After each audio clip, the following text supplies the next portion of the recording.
I want to talk to you about things versus how well you loved people and what you want your legacy to be.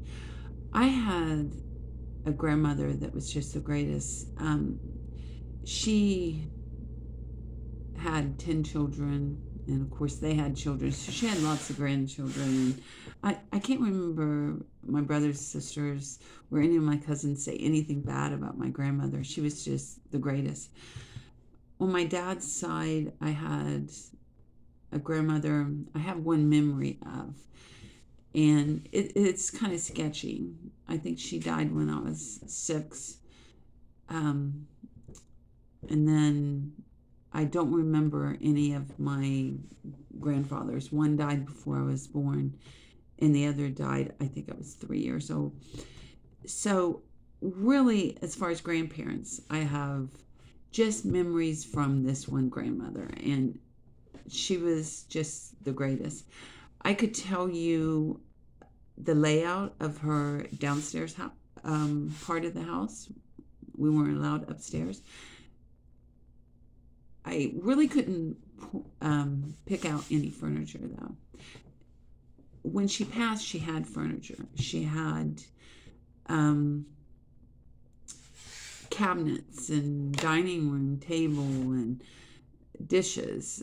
But I don't remember any of that stuff, even though my mom got a couple of cabinets and she loved them. And she said, well, this was my mother's. And I just don't remember it. What I remember about grandma's house was going over. She lived in a different town, a different county than ours. It was probably about 30 miles away.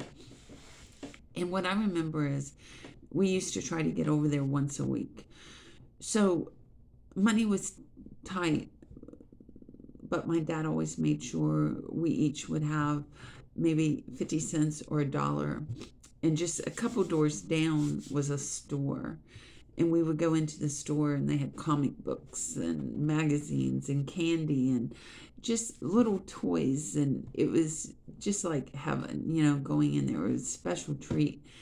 And I can remember doing that. And I can remember going down the other street, and there was a library, and we had a library card there, and we were allowed to check out library books there, knowing that we would be back the following week. And she lived, her house, in front of her house was train tracks that went down this small town. And it was so exciting. You could hear the train coming, and then you would go run out to the front of the house and sit along the sidewalk and watch the train. And that was so exciting. That never got old for us.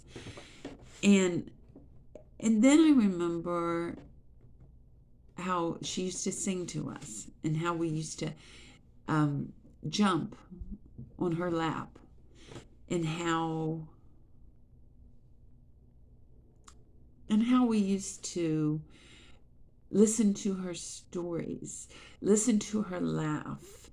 And when we would walk into the room, her eyes would light up.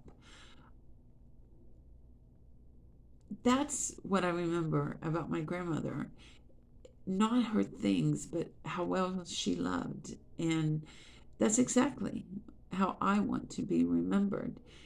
I want my legacy not to be about things. I want my legacy to be about how I treated people, how I loved people. Isn't that really what we all should strive for?